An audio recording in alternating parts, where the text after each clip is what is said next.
Praise the Lord. Today let's meditate about a precious verse, but Matthew 6th chapter 6 to 14 verses. So let us start this in Telugu. నీవు ప్రార్థన చేయనప్పుడు నీ గదిలోనికి వెళ్ళి తలుపు వేసి రహస్యమందున్న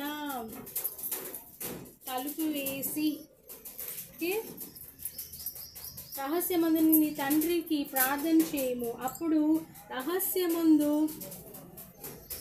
చూచు నీ తండ్రి నీకు ప్రతిఫలం ఇచ్చును. ఓకే, సో నువ్వు ప్రార్థన చేయనప్పుడు నీ గదిలోనికి వెళ్ళి తలుపు వేసి రహస్యమందున్న నీ తండ్రిని ప్రార్థన చేయము. సో ఇక్కడ ప్రార్థన ఎలాగ చేయాలో శిష్యులకి యేసయ్య చెప్తున్నాడు. మత్తయి 6వ అధ్యాయము 6 నుంచి 10 వచనాల వరకు. అయితే చాలామంది వేషధారులు ఏం చేస్తుంటారు, అందరూ నేను ప్రార్థన చేసేటప్పుడు చూడాలి అని ప్రార్థన కూడికల్లో సమాజాల్లో అందరి ముందు పెద్ద పెద్దగా శబ్దం చేసుకుంటా ప్రార్థన చేస్తూ ఉంటారు. అదేమంటారు దాన్ని? వేషధారణ. సో ఇక్కడ ఏం చెప్తున్నారు? ప్రార్థన చేయనప్పుడు నీ గదిలోకి వెళ్ళి తలుపు వేసి, సో తలుపు వేసి రహస్యమందున్న నీ తండ్రికి ప్రార్థన చేయండి. అయితే ఇది నేను చిన్నగా ఉన్నప్పుడు, 10 ఏళ్ళ చిన్న బాలికగా ఉన్నప్పుడు, అప్పుడు నేను మా పెంతెకోస్ట్ చర్చ్కి రెగ్యులర్గా వెళ్ళేదాన్ని. అప్పుడు మా బ్రదర్ ఇన్ లా ఇది చెప్పేవాడు, రహస్యమందున నీ తండ్రికి ఎలా ప్రార్థన చేయాలి, ఎలాగా వేషధారుల వల్ల కాక నీ గదిలోకి వెళ్ళి తలుపు వేసి ప్రార్థన చేయవలను అని అనేవాడు. అయితే నేను మక్కి ఫాలో అయిపోయేదాన్ని. 10 years అప్పుడు, 10-11 years అప్పుడు 6th క్లాస్లో ఏం చేసేదాన్ని, రాత్రి డిన్నర్ తినడం అయిపోయినాక చక్కగా పోయి అందరు డిన్నర్ తినేసాక కిచెన్లోకి వెళ్ళి ఫ్రిడ్జ్ సైడ్కి ఫ్రిడ్జ్ని ఆనుకొని కూర్చొని రోజు ప్రేయర్ చేసేదాన్ని. తలుపు వేసుకునేదాన్ని కాదు, కానీ అట్లా ఫ్రిడ్జ్ సైడ్కి ఇట్లా కూర్చొని ఎవరికి కనిపించకుండా ఫ్రిడ్జ్ డోర్ ముందు అలా కూర్చొని రోజు ప్రేయర్ చేసేదాన్ని. సో ఆ ఏజ్లో ఇట్లా మక్కి ఫాలో అయిపోయేవాళ్ళం. మాకు అలా చెప్పేవాళ్ళు, అంత స్ట్రిక్ట్గా చెప్పేవాళ్ళు. మేము అట్లా స్ట్రిక్ట్గా ఫాలో అయ్యేవాళ్ళం మొత్తం చెప్పిన వర్సెస్ అన్నిటినీ. సో రహస్యమందున మీ తండ్రి మీకు ప్రతిఫలమిచ్చినట్లు ప్రార్థన చేయనప్పుడు గదిలోకి వెళ్ళి తలుపు వేసుకొని ప్రార్థన చేయము అని. ఆ తర్వాత అంటే మక్కి అట్లా రహస్యం కాదు, ప్రైవేట్ ప్రేయర్ అని తర్వాత అర్థమైందన్నమాట. అట్లా ఈ వర్స్ నిన్న చదువుతూ ఉంటే, మత్తయి 6వ అధ్యాయం 6వ వచనం చదువుతూ ఉంటే నా చిన్నప్పుడు గుర్తొచ్చింది. అట్లా అయితే ఆ ఫ్రిడ్జ్ దగ్గర కూర్చొని నేను ప్రేయర్ చేస్తూ ఉంటే మా నాన్నగారు వచ్చి అరే ఫ్రిడ్జ్ మీద పడకురా, మామూలుగా కూర్చొని ప్రేయర్ చేసుకోరా అనేవాళ్ళు. అయితే ఆ ప్రేయర్కి 2-3 సార్లు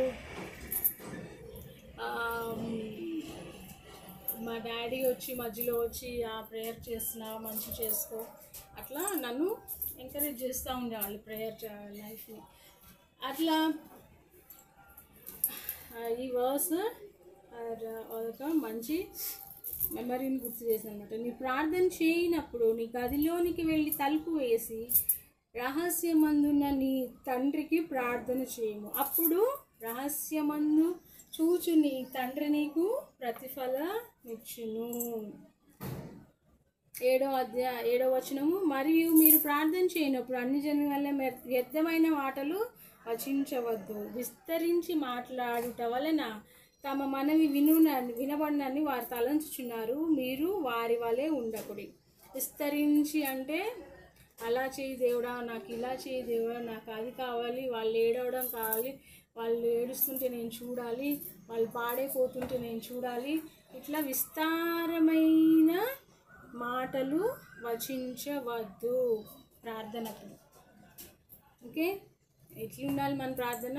దేవుడా నాకు ఇది ఇచ్చావు, ధన్యవాదాలు. దేవుడా నువ్వు నన్ను ఆశీర్వదించబోతున్నావు, నీకు ధన్యవాదాలు.